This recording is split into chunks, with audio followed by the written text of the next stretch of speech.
King Louis II Jagiellon of Bohemia, Hungary, Dalmatia, Croatia, Slavonia, etc. had already been crowned when his father died on the 13th of March 1516. King Vladislav II arranged for his sons' coronations in 1508 and 1509 respectively, to quash any challenge to the succession and sidestep the process for electing a king.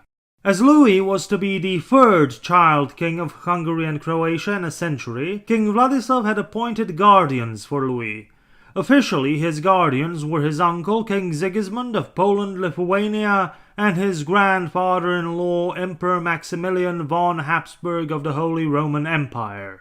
But King Vladislav had to appoint local guardians in Hungary, as the two reigning monarchs could not actually perform these duties, having to run their own realms, and the estates of the realm of St. Stephen, wanting to avoid another King Vladislav V situation, were also not allowing the underage king to leave the country, much to the outrage of the Bohemian estates, where power had to be assumed by a regency.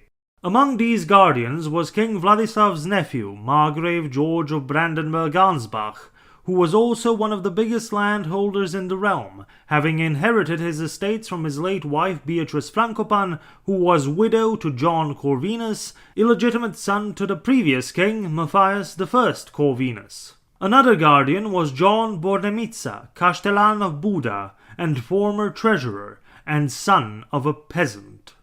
There was also the old Palatine, Emeric Perigny, who had held the office since 1504, and King Louis's tutors, the elderly, disgraced and corrupt Cardinal Thomas Bakac, Archbishop of Esztergom, and his protege Chancellor Bishop George St. Mary of Pécs.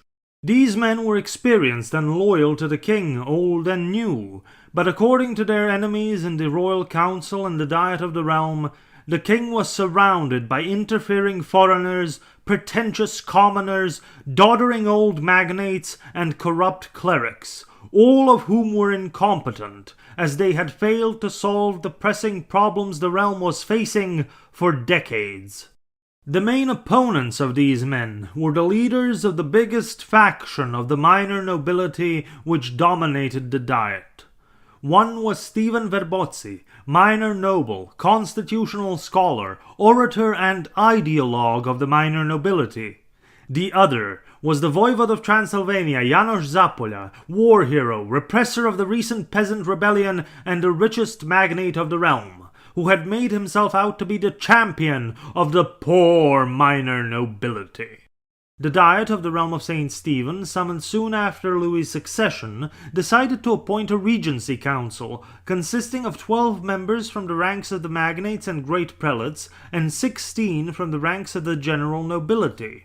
This naturally caused paralysis and conflict in government, which did cause problems, but these sorts of factional divisions were nothing unusual for European monarchies of the age, and all that was usually needed was to wait out until the king came of age and became the arbiter between the factions.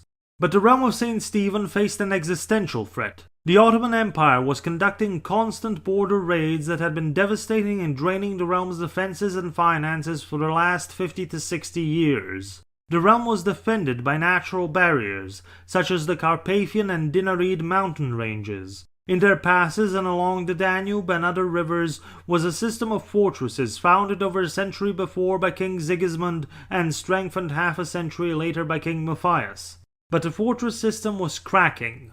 One of the key fortresses, Srebrenik, had fallen in 1512, and unrelenting Ottoman raids never gave enough time for the economic, societal, and military systems to recover. The realm's economy was also feeling the effects of the peasant uprising of 1514. The demoralized and economically disincentivized peasantry did no more than the required minimum of work. There was a fear that another peasant uprising might break out at any moment, as one did in Slavonia over taxes upon Louis' succession, but it didn't escalate or spread. There was also a fear that the peasants will simply betray their lords to the Turk.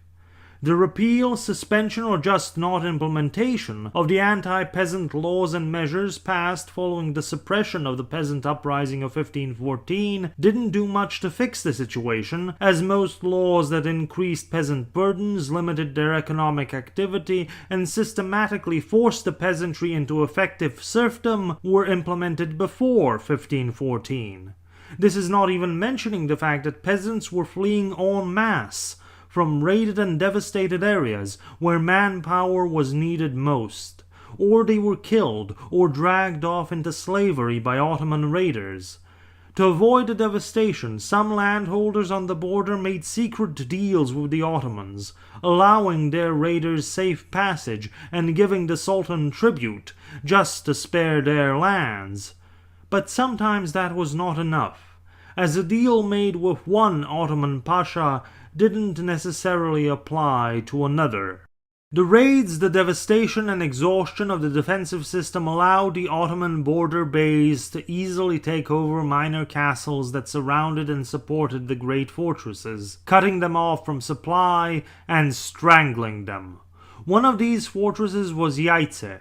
Ban Peter Berislavić, Viceroy of Dalmatia, Croatia and Slavonia, led several campaigns to relieve and resupply the fortress as the castles around it fell. Sparing the realm for the moment was the fact that Sultan Selim I and the majority of Ottoman forces were occupied with the invasions of Syria and Egypt, and rumors were spreading that the Sultan had suffered a catastrophic defeat there. The belief in these rumors was reinforced when the Sultan's envoys arrived in Buda in April of 1516, asking for a truce. The Sultan suffered no such defeat, and simply wanted to avoid a war on two fronts. He also hoped that a truce would encourage Emperor Maximilian I von Habsburg and King Francis I of France to continue their war in Italy, and ignore Pope Leo X's pleas for peace and cooperation, as in case of a truce, the urgency of the Ottoman threat would be reduced.